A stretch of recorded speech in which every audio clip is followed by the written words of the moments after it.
Namaste and welcome, dear friends, to today's Bhagavad Gita class.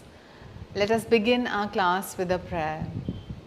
Heavenly Father, Divine Mother, Friend, Beloved God, Bhagwan Krishna, Jesus Christ, Maha-Avatar Babaji, Lahiri Mahashaya, Swami Shri Yukteswar Ji, Beloved Gurudev, Paramhansa Yogananda Ji, Saints and sages of all religions, humbly we bow at Thy feet.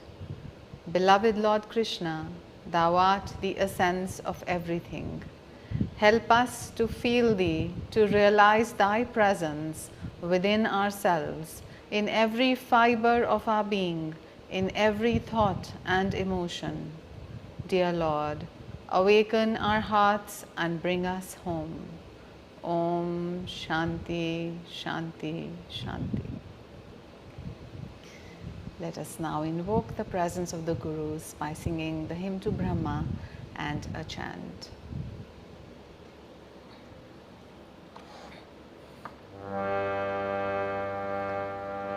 Gurur Brahma, Gurur Vishnu, Guru Devo Maheshwara, Guru Sakshat Parabrahma, Tasmai Shri Gurave Namaha. Brahmanandam Paramasukhadam Kevalam Jnanamurtim Dvandvatitam Gagana Sadrisham Tattvamasyadilakshayam Ekam Nityam Vimalam Achalam Sarvadhi Sakshi Bhutam Bhavatitam Triguna Rahitam Sadgurum Tvam Namami. Tvameva Mata cha Pita Tvameva, Tvameva Bandhu cha Sakha Tvameva, Tvameva Vidya Dravidam Tvameva, Tvameva Sarvam Mama Deva Deva, Tvameva Sarvam Mama Deva Deva.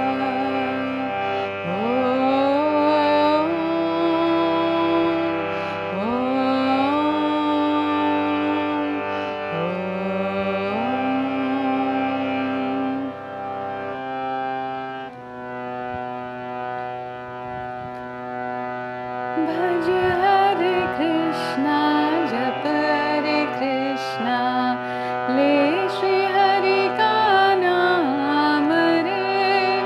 Bhaj Hare Krishna, Jap Hare Krishna, Le Shri Hari Ka Naam Re. Jag ke sare naamon mein yahi aaye tere kaam re. Bhaj Hare Krishna, Jap Hare Krishna, Le Shri Hari Ka Naam Re. Bhaj Hare Krishna, Jap Hare Krishna, Le Shri Hari Ka Naam Re.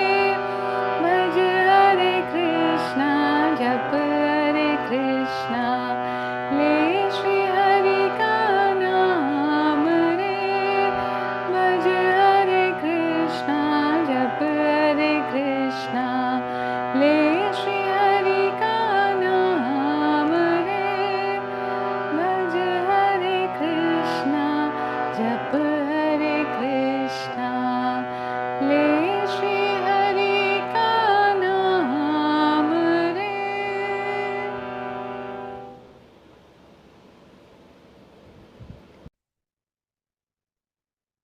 Let us sit in a meditative pose, straightening our spine, relaxing the body, gently smiling to ourselves, our gaze at the point between the eyebrows or gently uplifted.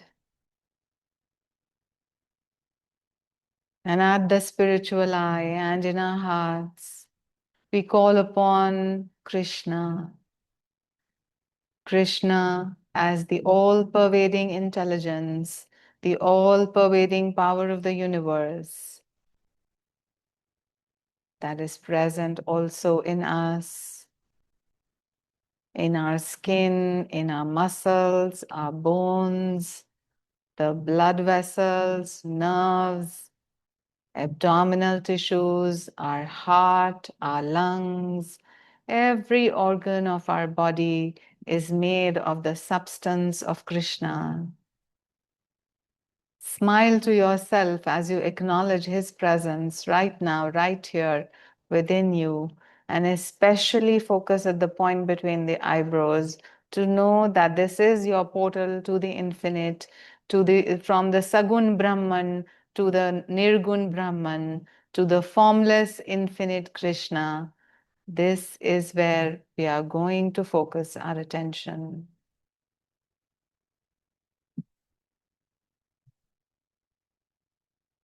Om Shanti, Shanti, Shanti.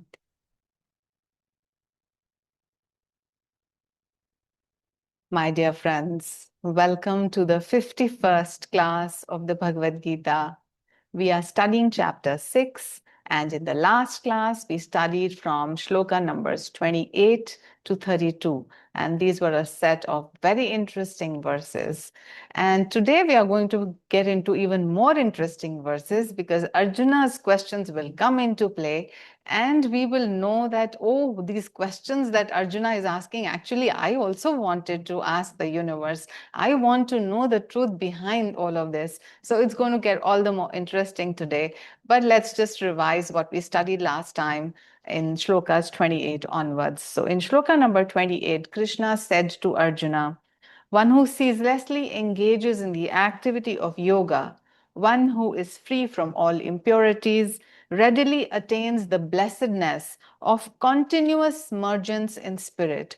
So just going one shloka backwards in shloka number 27, Krishna talked about attaining the blessedness, but that was in the state of Sabhikalpa Samadhi, means a state where the soul knows its union with the infinite, but in that case the body is fixated and he is in a state of semi-suspended animation.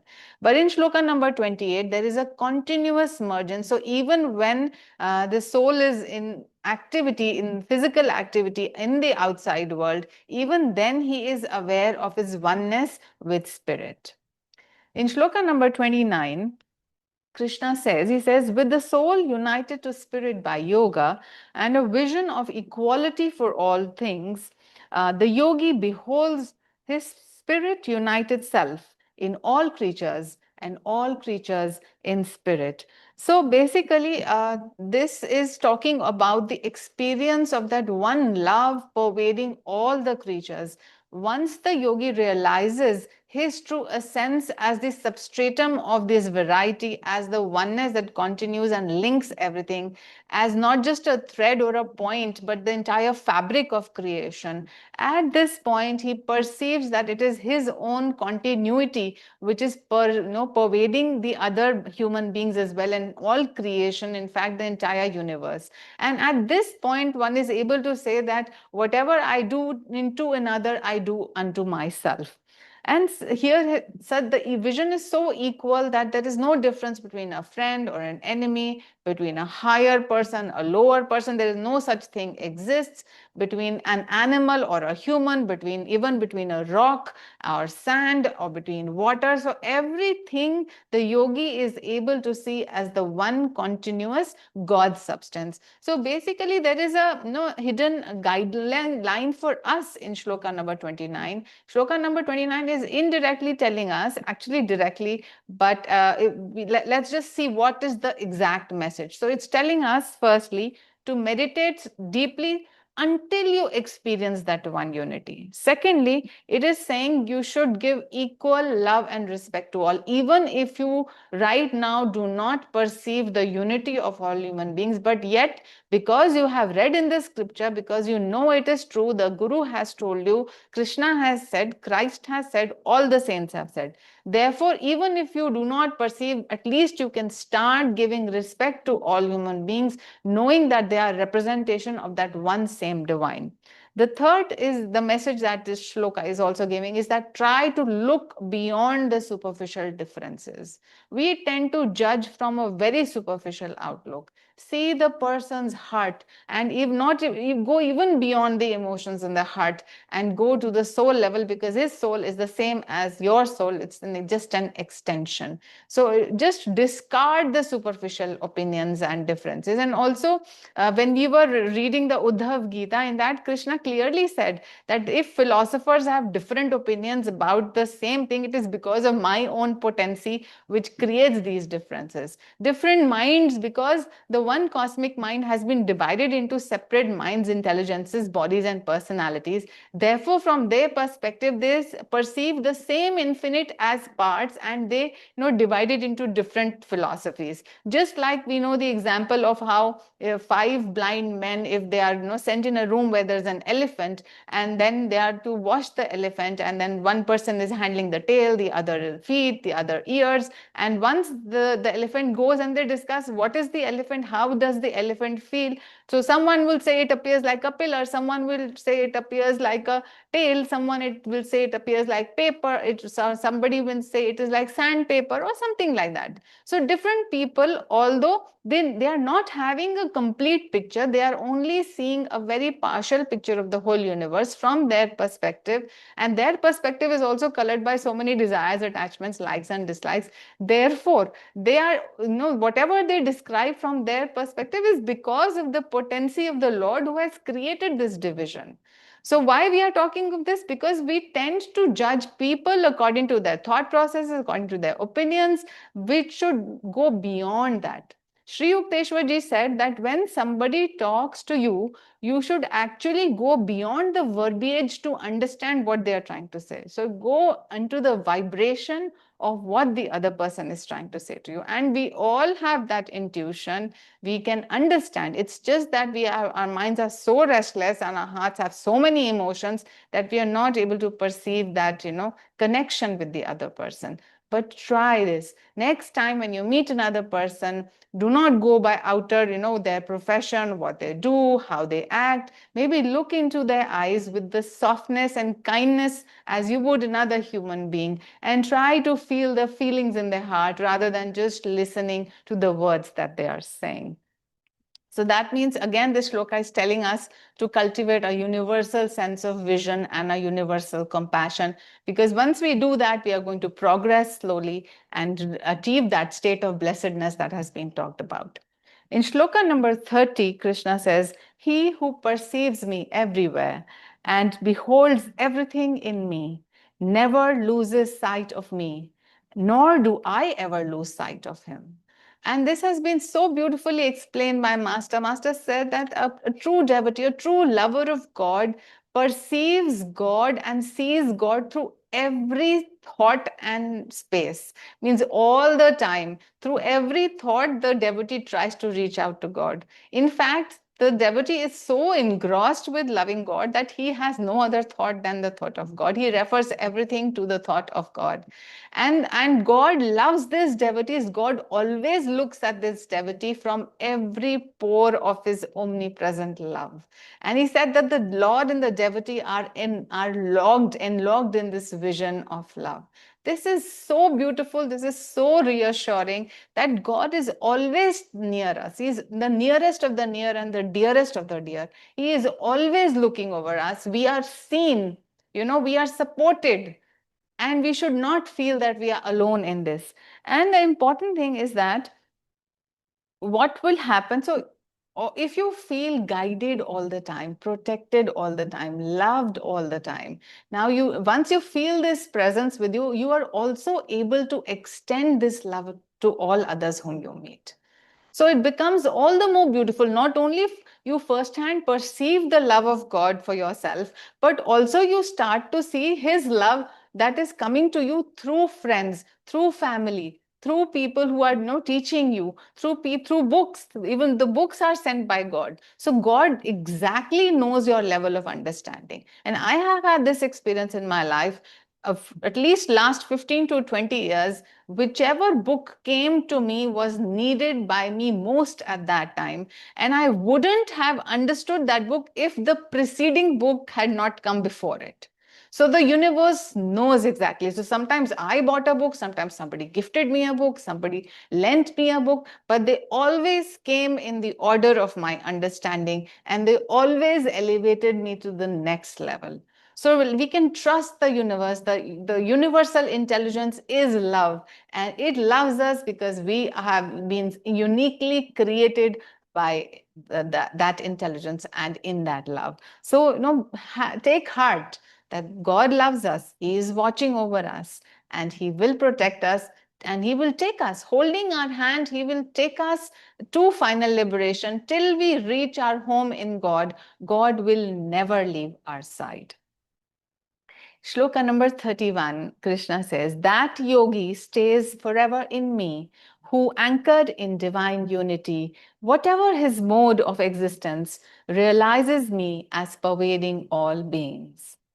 Shloka number 32, O Arjuna, the best type of yogi is he who feels for others, whether in grief or in pleasure, even as he feels for himself.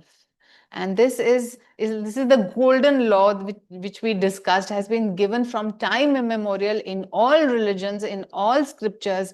This rule has been mentioned that one must do unto others as one wants others to do unto yourself.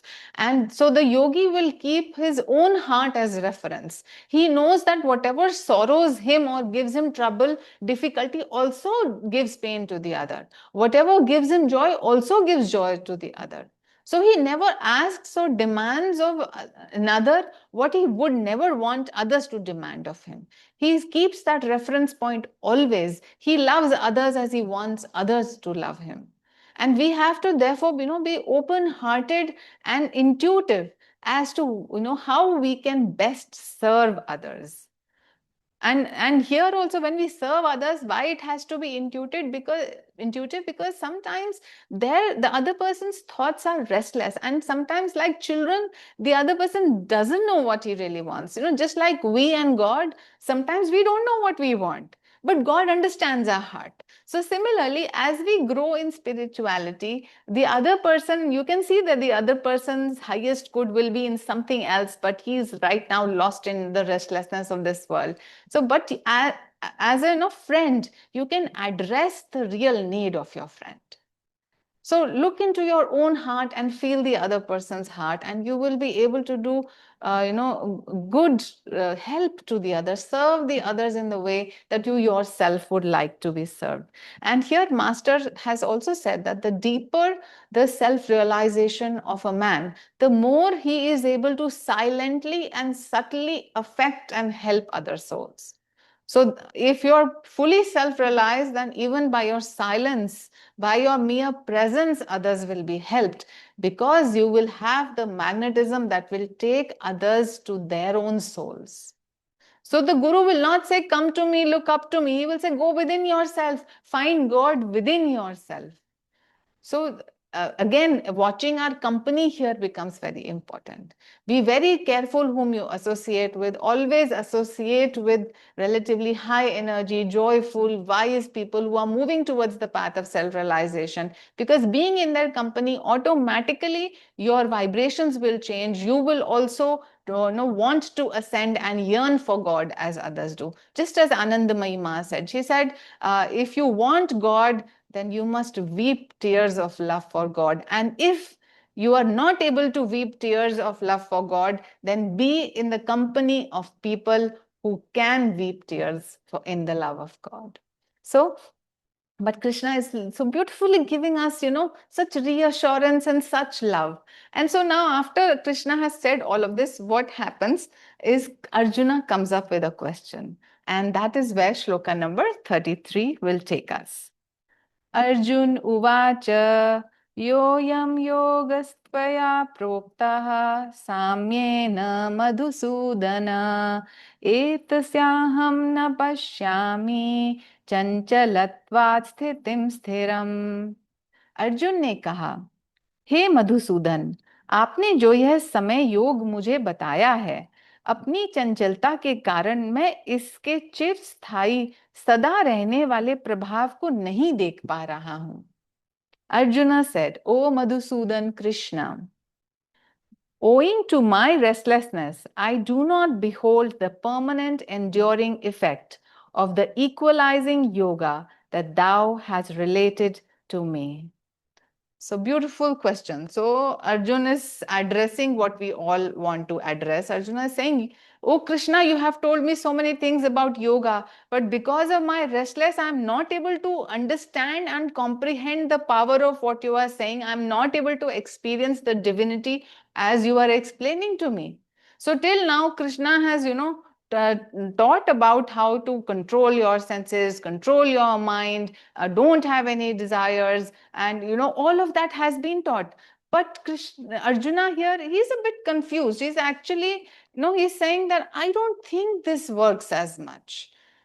And we also feel this sometimes, that, oh, my mind is so restless, and all these teachings that are there, are they really going to work with me, or how am I going to really come to that stability and oneness where I know that I am omnipresent?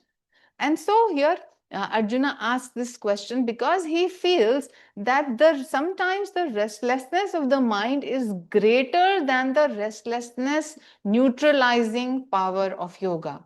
So the question is, if this is the state, then what should one do? Here Yogananda ji says, he says that the devotee should patiently pray to God until that intoxication of delusive habit wears off and he becomes free. So intoxication of delusive habit is the restlessness of the mind that we have today is because of our own past habits. In the past, we have allowed our minds to go scattered, be restless, go after desires, think multiple thoughts, and we have not practiced mind control as we should have, and therefore we are restless right now. So what Master says is pray to God and keep doing your self-effort, keep doing your practices. Once a time will come when the energy generated by your practices and by the prayer that you have done to God, that cumulative energy will be greater than the habit-created energy of restlessness. And then you will be able to override this problem. And then Arjuna, of course, continues his next question, and in shloka number 34, he says, Chanchalam hi manah Krishna pramati balvad dridam tasyaham nigraham manye vayoriv sudushkaram. वास्तव में मन बड़ा अस्थिर, उपद्रवी, शक्तिशाली तथा हठी है। हे कृष्ण, मन को वश में करना मैं उतना ही कठिन मानता हूं जितना कि वायु को। Verily, the mind is unsteady, tumultuous, powerful, obstinate. O Krishna, I consider the mind as difficult to master as the wind. So yes, It is very difficult to master. So there are 4 qualities of the mind have been mentioned here, because of which it appears to be very, very difficult to master. And just check upon yourself, check if this is true or not with you. So it says the mind is unsteady. Of course it is. It keeps jumping from one thought to another thought to another thought, and thousands of thoughts we think every day. So it does not stabilize on one thought process. The second, it is said that the mind is tumultuous or turbulent. So what do we mean by a turbulent mind? So we know that all thoughts are associated with some kind of emotions. So whether we think of the past, or whether we are not dealing with today, or we have future anxiety. So whenever any thought is coming, there is an associated emotion happening, and that emotion causes turbulence in the calm waters of the lake of the mind. And our mind, our chitta goes into, whirlpools are formed, waves are created, and the whole, our mental state becomes very, very turbulent. And that is the nature of the mind. The third is said that it is very, very strong and powerful. Why do we say the mind is so strong and powerful? Because the number of thoughts that are happening, the jumping of one thought to another, plus the associated emotions, when they all get together, they can override our power to discern, to discriminate. That means our viveka can be completely, veiled in darkness. Therefore, the mind is definitely powerful, and especially if colors of desires, attachments, likes, dislikes, body attachment, all of this is added. So you know how powerful these things are. That we are living in this world thinking we are these bodies. They are so powerful. They're not allowing us to know our own omnipresence. So we must know that it is very, very powerful. And finally, it is said that the mind is obstinate. So why obstinate? Because once the mind starts to dwell on certain negative thoughts or vices, or then it starts to like it, and it does not want to leave those negative crevices. So there are people who are fearful, but they are unable to let go of the fear. There are people who are irritated, angry, and so many other emotions, but they are unable to let go. It is so obstinate, it gets stuck to a way of thought process, and it does not change. And we know, and as far as medical science is concerned, we know that there are neuronal pathways are formed with every action, with every thought. There are certain parts of the brain which become active, and once you keep on feeding those neuronal pathways with more and more energy, the grooves in the brain become stronger and stronger. And therefore, if you now want to change this, then you have to create other grooves which are more powerful, so that the energy can now be diverted into them. And because we know energy will not be killed, one type of energy will have to be changed to another type of energy. So if we want to cut out the energy of hatred, we will have to bring in the energy of love. So in this manner, all of this will work. The mind is strong, obstinate, turbulent, and it is unsteady. Okay. So now does the yogi do? What does Paramahansa Yogananda say about this? He says the yogi should remain watchful against the sudden appearance of material desires and worldly moods. So this is advice for all of us. Check in yourself, be alert. What thoughts are arising in my mind? Instead of giving strength to his abnormal nature of restlessness, the yogi should strive to recall his true quiescent nature as manifested during yoga practice, and should strengthen it by deeper meditation. So what is the solution being given here? So all those who meditate regularly, at least even though intermittently, but they know what meditation is, and in meditation they have tasted the quietness or the stillness of their own soul. Now when you are not meditating and living a normal life, and you find that in your mind certain desires and associated thoughts and emotions are arising, then what you need to do is, master says, remind yourself of that peace, that quietude, that stillness that you had experienced in meditation. And then the more of it you experience in meditation, the more of that quality will spill out into your daily life. And he says, deepen your meditation more and more. If you have tasted the calmness of meditation and you have prolonged it, you will know that when you come out of your meditation, and even if somebody says something to you, you have no interest in retaliating or in judging. You are so peaceful with yourself, it does not matter to you, and you can easily allow these circumstances to pass. On the other hand, if you don't meditate for even 2-3 days, 2-3 days is a long time. If you miss meditation even one day, you will know that you become so reactive. Suddenly somebody says something and you want to jump back at it. So the more you meditate, the more calmness will be generated. The more calmness is generated, you become more alert about any desire or new thought or arising in your mind. And being alert, then you can go back to the calmness that you have generated in meditation. So all of this is like a cycle. The more you build upon it, the more you repeat it, and the stronger it becomes. Okay.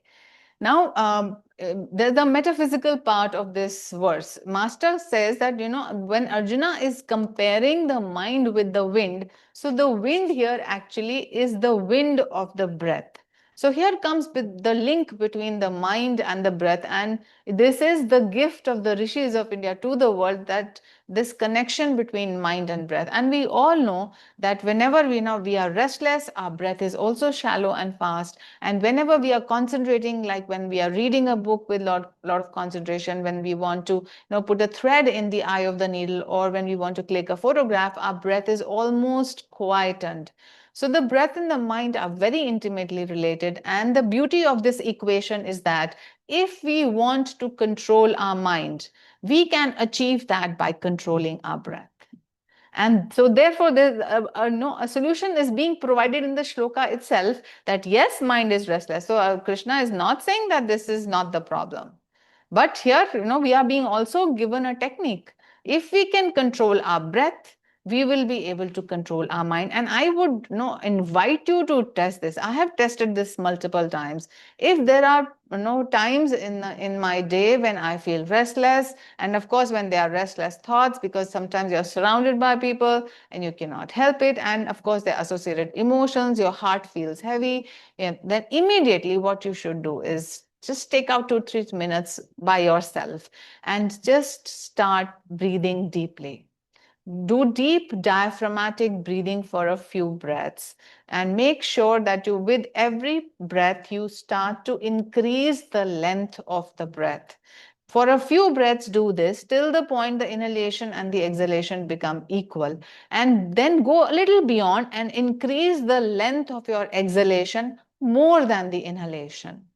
And once this happens, the parasympathetic nervous system of the body, the vagus nerves gets activated, and the brake phenomena and the repair phenomena in the body is activated, and you find that you start to calm down. The number of thoughts in your mind start to reduce. You feel better. The heaviness that you were feeling in your heart, that starts to go away. And then once you have achieved this set of little calmness in you, then you can again bring your inhalation and exhalation equal in length, because then, of course, if you are meditating and then you want to equalize the prana and the apan, because what will happen when the inhalation and the exhalation are perfectly harmonious and equal in length, then the prana and the apan will be neutralized and the energy will enter into the astral spine, into the sushumna. And when the energy enters the sushumna, that is the point where you will feel extremely calm.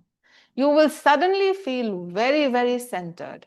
And even though in the midst of a crowd, even though in the midst of any tumultuous circumstances, you will be able to stabilize yourself.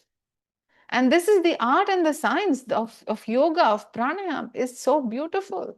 And it is to be used. It is not a theory that, you're watching TV and you see people doing pranayama and you're wondering, oh, it gives me some good health. Yes, it does. But it does much more good to your mind. It is the key which takes you back to your own soul. So to learn to watch your breath and learn to manage your breath, because the more you are able to manage your breath, the more you will be able to manage your mind. Also, there are two important things about the techniques of Kriya Yoga. So the first thing is very scientific, is that the Kriya breath, what it does, it increases the distillation of oxygen from air. So more oxygen is drawn into the body with the Kriya breath, and thereby the need for the breath is reduced. and it is easier to go into breathlessness. And if you go towards breathlessness, you will automatically go towards thoughtlessness. The other thing that Kriya Yoga, Kriya breath will do for you is that it will interiorize the energy. Now, once the energy is interiorized, then the energy coming from the sense objects through the senses into the mind, which causes the disturbance of thoughts and emotions in the mind, that is stopped, because the sense data is not coming into your mind anymore and associated thoughts and emotions are not jumping up. So Kriya Yoga is a beautiful way of achieving control over your breath through control over the prana. Okay, so this brings us, so Arjun has asked this question. Now Lord Shri Krishna, he will answer the questions as to what is to be done about this problem that Arjuna has pointed out. Shlokas 35 and 36 are taken up together, and I'll read them together. Shri Bhagwanuvacha asanshayam mahabaho mano durnigraham chalam abhyasena tu kaunteya vairagena cha grihyate. 36. Asanyatatmana yogo dushprapa iti me mati vashyatmana tu yatata shakyo vaptumupayata. Shri भगवान ने कहा 35, हे महाबाहो, निसंदेह मन चंचल एवं कठिनता से वश में होने वाला है, परंतु हे कुंती पुत्र, योग अभ्यास और वैराग्य के द्वारा इसे अवश्य ही वश में किया जा सकता है. 36. यह मेरा वचन है. असंयमित मनुष्य के लिए योग का प्राप्त होना कठिन है, परंतु जो आत्मनियंत्रित है वह उचित विधियों से प्रयास करके इसे प्राप्त करने में सक्षम होगा. The blessed Lord said, 35, O Mahabhavo, mighty armed Arjuna, undoubtedly the mind is fickle and unruly, but by yoga practice and by dispassion, O son of Kunti, the mind may nevertheless be controlled. 36. This is my word. Yoga is difficult of attainment by the ungoverned man, but he who is self-controlled will, by striving through proper methods, be able to achieve it. Okay.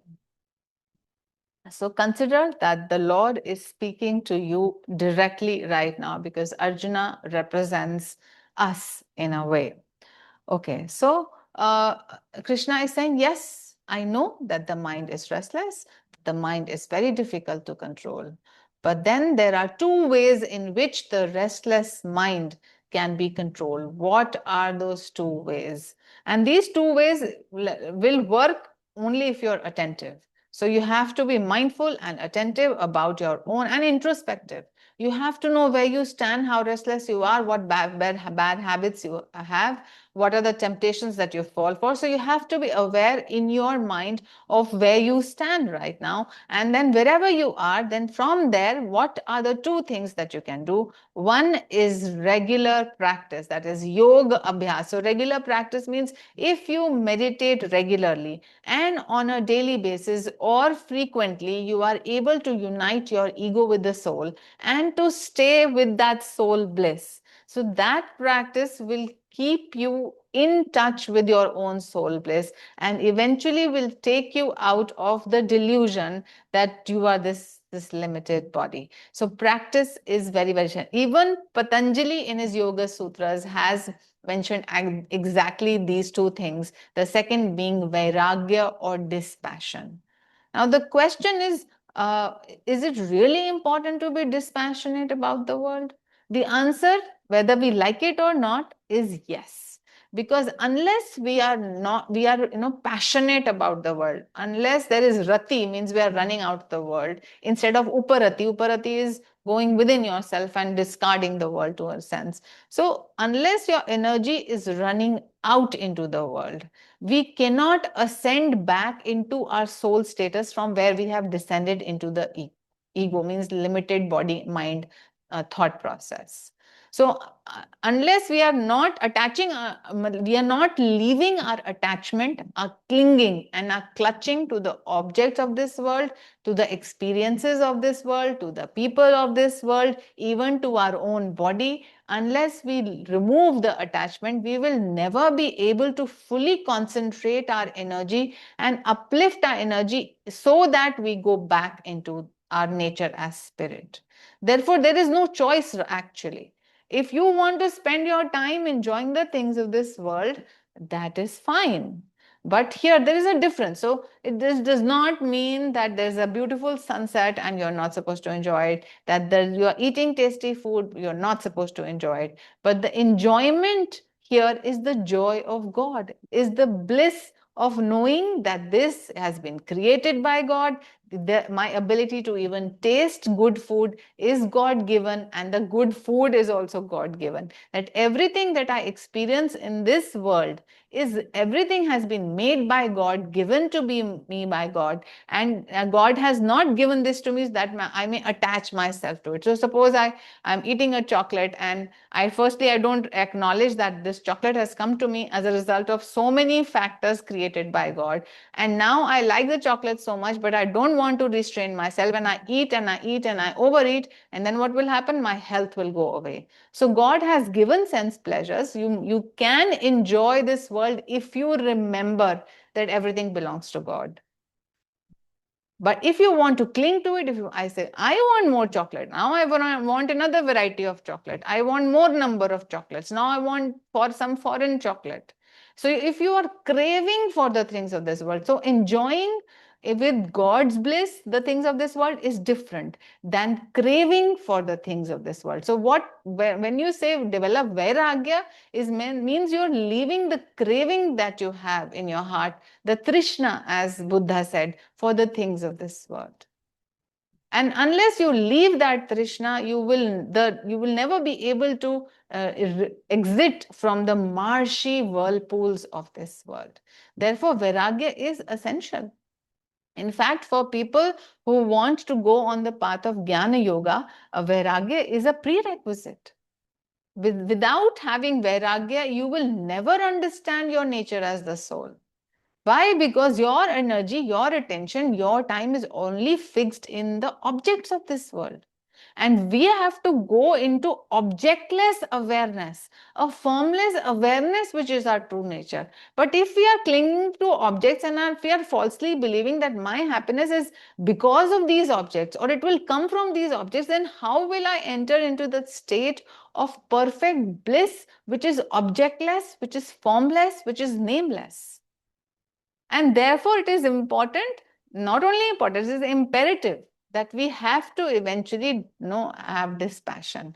Now, again, on the one hand is that we are not to crave things on the world of this world, or the other hand is we are not also to leave the duties. Now, in the previous chapter, we have already been told. So one day you cannot say that now I am dispassionate, I will not do the duties of this world. That is not the way out. That you have to involve yourself in karma yoga. So keep doing your actions, keep performing your duties without attaching to the result of those actions, without expecting anything from the universe. Give it your best. Do not expect back. Do not crave happiness from this world. You will be disappointed because it is not the nature of the world to give you happiness. Every time you think that something outside yourself will give you happiness, it may for some times, but it will also give you pain after that.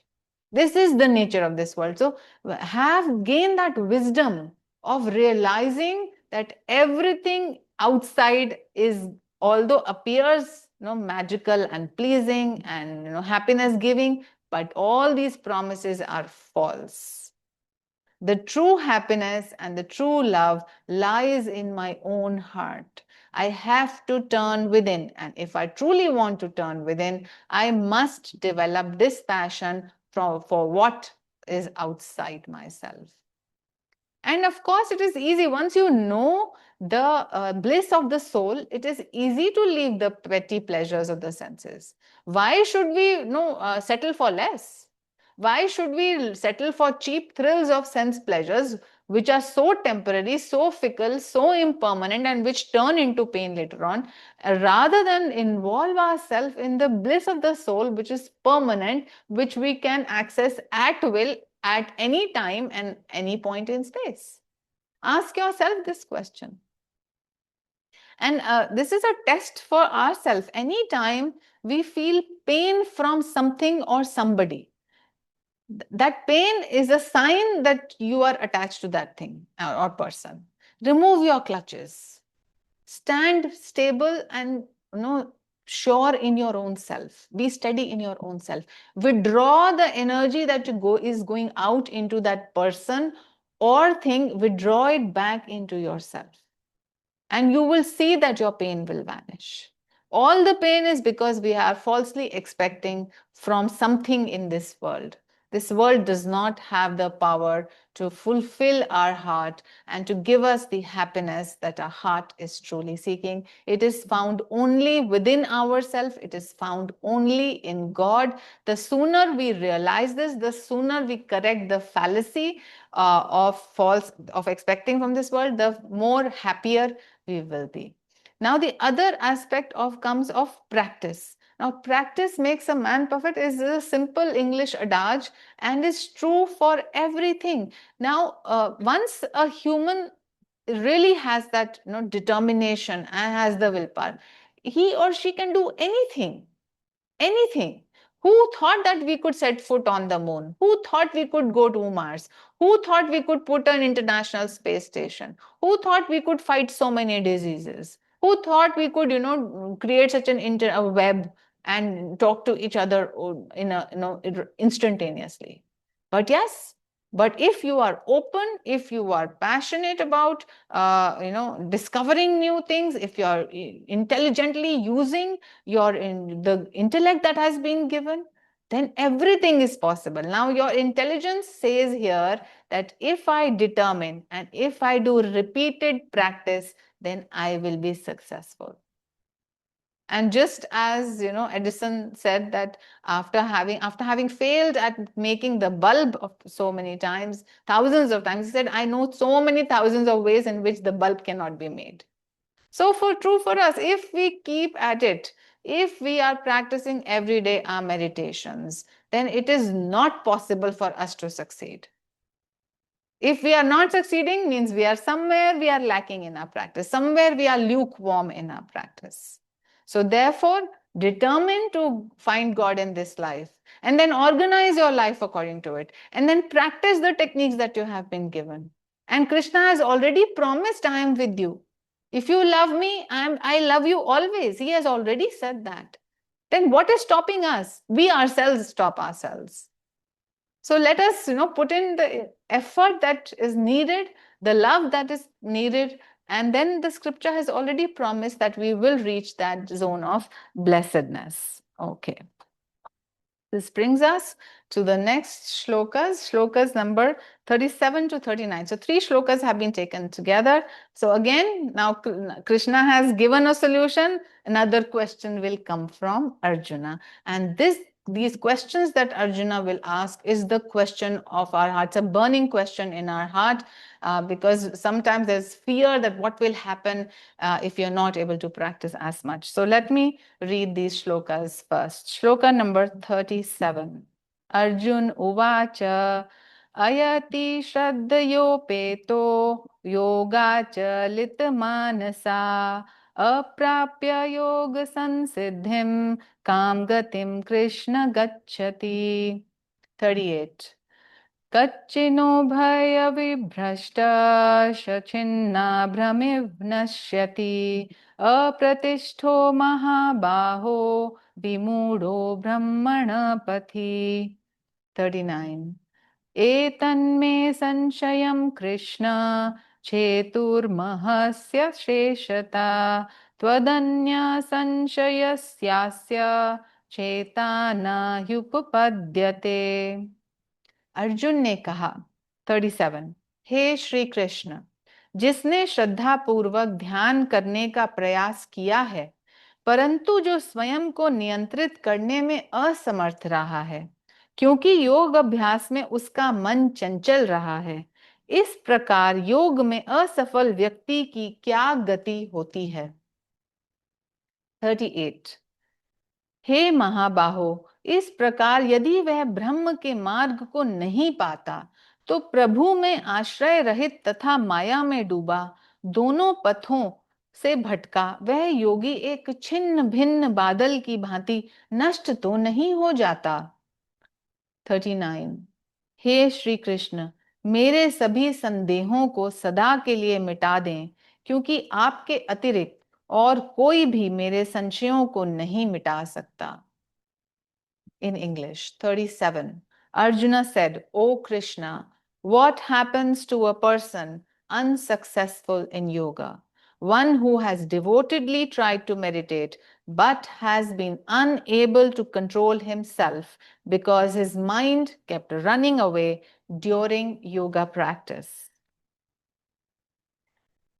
Number 38. Doesn't the yogi perish like a sundered cloud if he finds not the way to Brahman? Being thus unsheltered in him and steeped in delusion, sidetracked from both paths of your God union and right activity? 39. Please remove forever all my doubts, O Krishna, for none save thee may banish my uncertainties.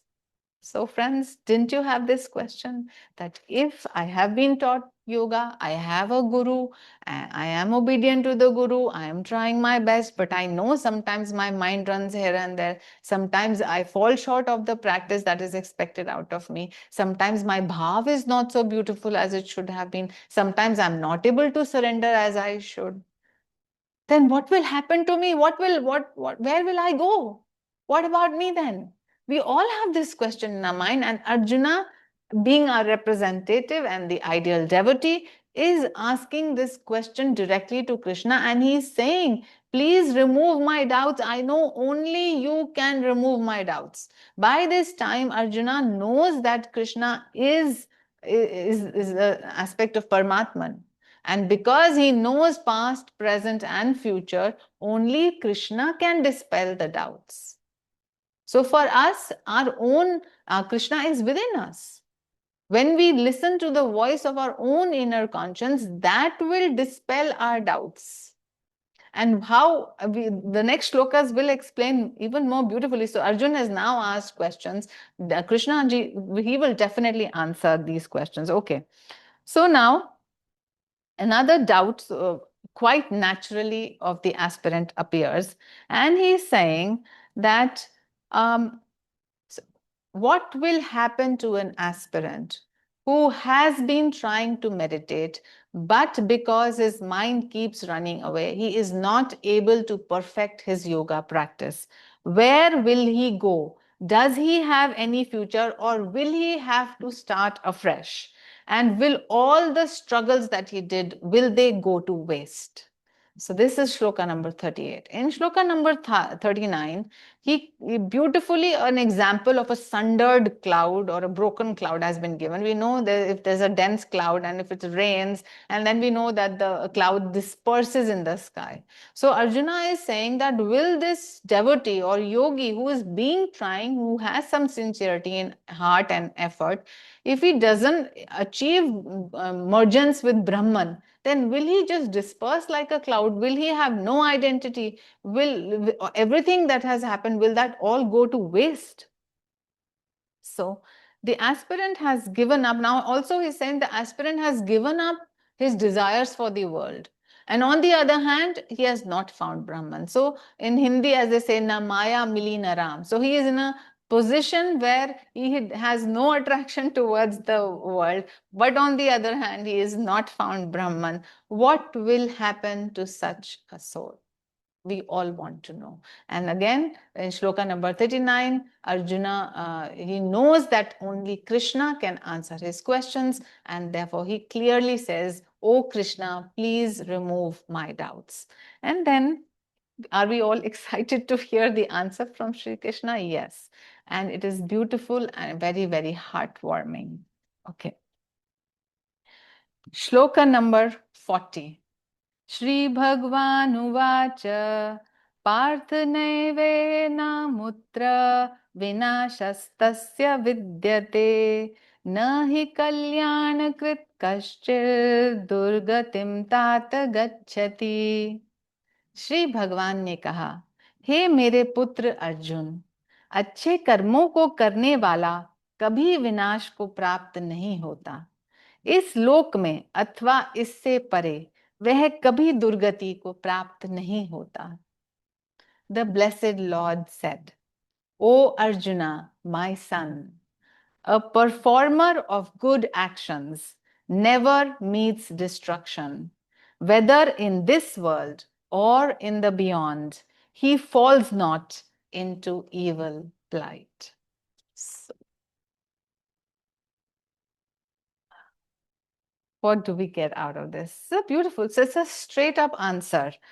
So he is actually, the Lord is encouraging us to do good works. And sometimes people who are doing good in this world, they start to doubt themselves that, I'm trying to be good and I'm not sure if this is going to be of any benefit to me. Because curiously, if you look around, sometimes it appears that people who are doing bad, they are enjoying material things more. On the other hand, you find that people who are doing good, they are struggling somewhat in this world. But the thing is, if you look closer, you will find that people who are doing bad and evil things right now, they themselves are going into self-destruction. There's the condition of their heart, how many vrittis are present in their chitta, how confused and complicated their lives are. They are going down into the planes of lower existence with every bad action that they do, with every evil thought that they think. They are taking themselves into lower planes of existence. On the other hand, a person who does good enjoys certain level of contentment and blessedness in his life, even though he may not be very no, rich in a material sense. But he lives a generally more peaceful life. Not, if not more excited. Of course, we are not looking for excitement in this world, because we know excitement can be counterproductive, because whenever there is excitement, after that there will be depression. So when we are talking of a happiness, a blessedness, we are talking of a peaceful type of happiness, a calm sense of joy, rather than any excitement. So people who are doing evil are lacking this calm sense of joy, and this you will find only when you examine their lives deeper. So here, this is the call of the Lord to all of us. This is an encouragement to do good, that whatever good you will do will never be lost. It will always be your, it's the bank account of karma. It's always working. So always make sure that you are doing good in your actions, you're doing good in your speech, and in everything, and even in your thoughts, even in what you feel for the others. Let all of this be turned towards goodness and positiveness. And there's a beautiful saying in Buddhism that it's not that happiness leads to happiness, goodness leads to happiness. And we all know what goodness means. Okay, so let's just read what Master has said, and I will just read without changing any word, because all these words are very, very inspirational. So Paramahansa Yogananda ji says, Arjuna here receives a wonderful reply from the divine preceptor. The words stand as a monument of inspiration to all sincere yogis who have failed to unite their souls with God because of obstructions arising from prenatal or postnatal actions, but who have nevertheless persisted in their spiritual efforts. God gives encouragement in this stanza to all devotees to seek their natural divine inheritance. Soul joy, no matter how elusive, is every man's forgotten heritage.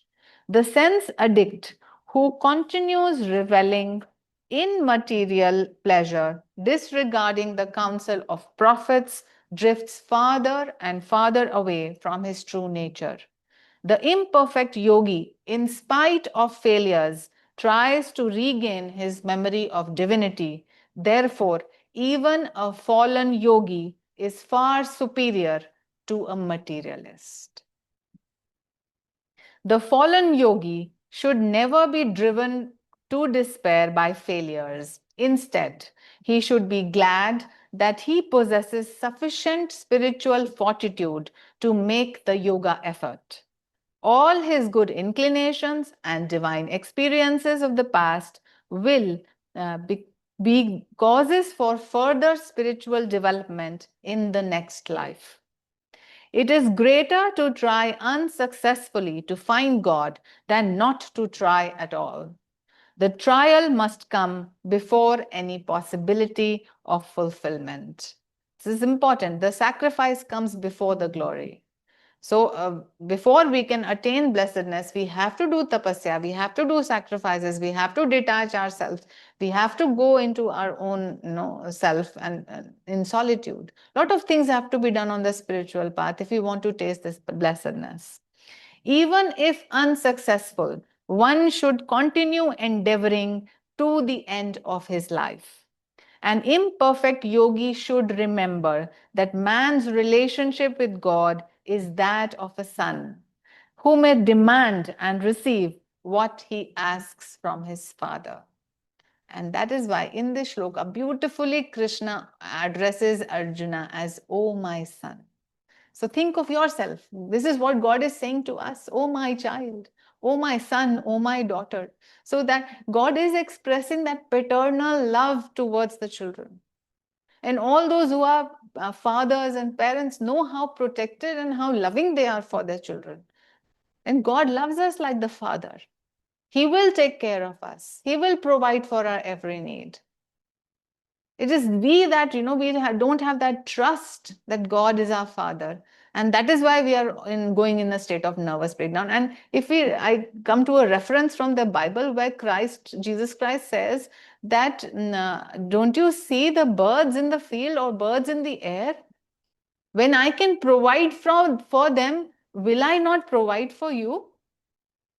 But it's our habit to think that we are left alone and that we are not going to be provided for, and therefore we are in this nervous breakdown. And I heard a beautiful this tale. Somebody was saying that, have you ever seen a bird sitting on a branch and going into a nervous breakdown thinking it will not get its next meal? No, never. But we have this inclination because we have been given a memory and we have been given imagination. So we run too much of our imagination and memory, and therefore we have fear, we have anxiety, and we have all sorts of troubles. But we do not trust the Lord. So here clearly Krishna is saying, "Oh my son Arjuna." And then he goes on to explain everything. And he's already said that I love you. He's already said that I'm looking over you. And this is what he's saying to us. Now, we have to ask ourselves, as many times as we become fearful, we become irritable, we become anxious, we should ask ourselves, are we truly loving God right now? Because when we love, then we have to trust automatically. Love and trust go hand in hand. And if we are putting in our effort, then God is always there. God helps those who help themselves. This does not mean that He is not helping the others. It's just that their progress will be slow because their cooperation with the Lord's plan is not there. If you are actively cooperating with the Lord to attain your own salvation, then it is guaranteed. It is a promise of the scriptures. It is the promise of the Guru. So however much we can cooperate with that grace will be good. So now always let us remember that no good effort is getting wasted here. This is a very important thing to remember.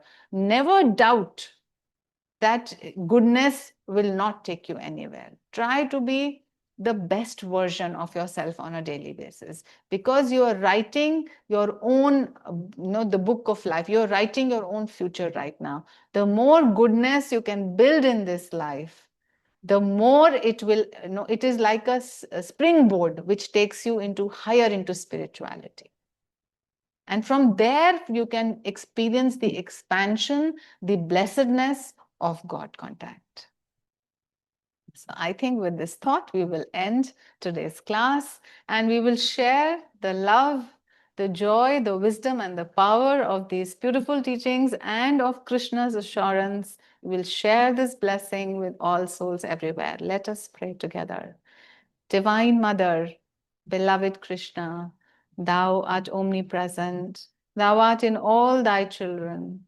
Manifest thy healing presence in all bodies, all minds, and all souls.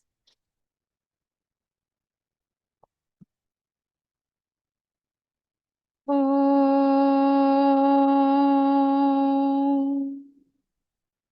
Om.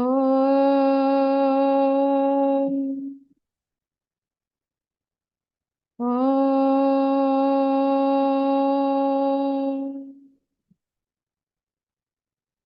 Divine Mother, beloved Krishna, great Gurus, may thy love shine forever on the sanctuary of our devotion, and may we be able to awaken thy love in all true hearts. Om Shanti, Shanti, Shanti.